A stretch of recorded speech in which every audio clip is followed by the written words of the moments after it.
Sometime in 2012, while most of the West was spending their time on Vine, a newly created company in China was making plans to take over the world.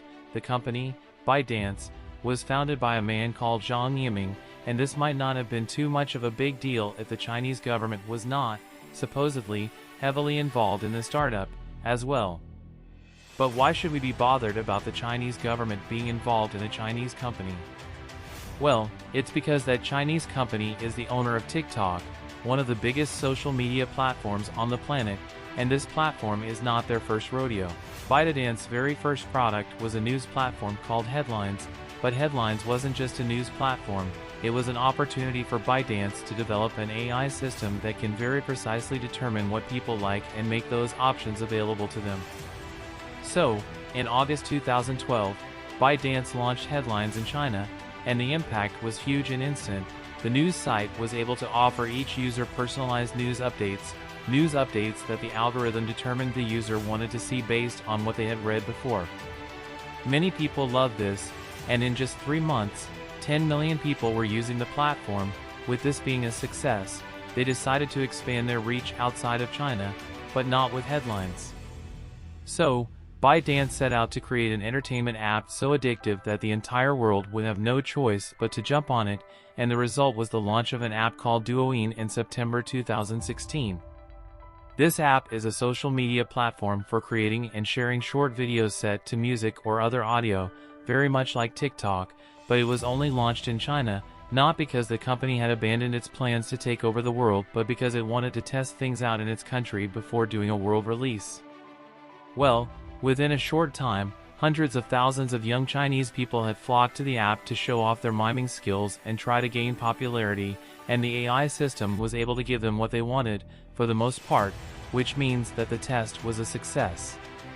So, the next year, in 2017, ByteDance launched its app to the whole world, calling it TikTok. TikTok was not as instant a success as ByteDance's other projects, and it makes sense because they were fishing in bigger waters. But the company was determined to make the app a success, so they pumped millions of dollars into marketing strategies, paying celebrities and big brands to strut their stuff on the app. And while this sure helped push TikTok's popularity, there was one major obstacle: Musical LY. Musical LY was another Chinese app that was already popular in America and did the same thing that TikTok was looking to do, so many people did not see the reason to make the switch. Instead of doing something to persuade those people to move, ByteDance decided to purchase Musical LY in 2017 and then merged it with TikTok in 2018. The purchase was very uneventful, which might have something to do with the fact that they are both Chinese companies and have the same goal. Anyway, the merger saw Musical LY's users automatically be switched to TikTok, but more than that, it saw TikTok transform its biggest competition into a tool for world domination. There wasn't any other platform that was doing what TikTok did, and still does. Plus, ByteDance had not let up on the marketing. They even went as far as advertising on competing platforms like Snapchat and YouTube, and with all of that in place, ByteDance was able to attract a lot of people to TikTok. But without a doubt, the major reason that all those people stayed was because of ByteDance's ACE, its AI system. TikTok's short video style is enough to keep people hooked, but its algorithm takes things to a whole new level. It knows what you like to watch, having monitored all the things that you have paid even the slightest attention to. So, it keeps feeding you videos of that nature, and you are powerless to resist. Right now, TikTok is one of the biggest social media apps on the planet, and certainly the most important among younger folks.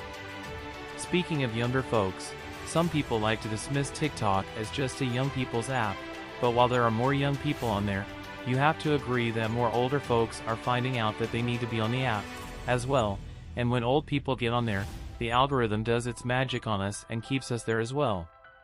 Many of us now spend a lot of our time scrolling endlessly through TikTok, and the rest of our time making videos to try and get popular on the same app, so we don't have the time or energy to do what we actually should be doing. And because of how short TikTok videos are, our attention spans are also shrinking. Actual research has shown this, but even without the research, all of us can attest to this. At this point, it's practically impossible to escape TikTok, especially after other social media apps rebranded to look more like TikTok to keep their followers. We can also talk about how TikTok has become a breeding ground for some terrible actions that young people make in real life. I say young people because I want to believe that actual adults know better. Anyway, TikTok is not particular about what stays on its platform. People have encouraged others to take part in life-threatening actions, and TikTok has just allowed those videos to continue circulating. This is probably because TikTok's parent company, ByteDance, is more focused on something else: data harvesting. Now, I know that TikTok is not the origin of this problem. Practically every social media platform has been accused of harvesting and misappropriating its users' data, but everything has been turned up to 100 with TikTok. TikTok has access to data such as users' location, browsing history, and device information, which has raised concerns about user privacy. So, maybe it's time for us to stop scrolling through the app, log off, and delete the app before things get even worse than they already have, or we could just do that after watching one more video. Thanks for watching. Make sure to give this video a thumbs up, subscribe if you liked it, and share it with your friends. For more informative videos on topics like this, check out the rest of our channel.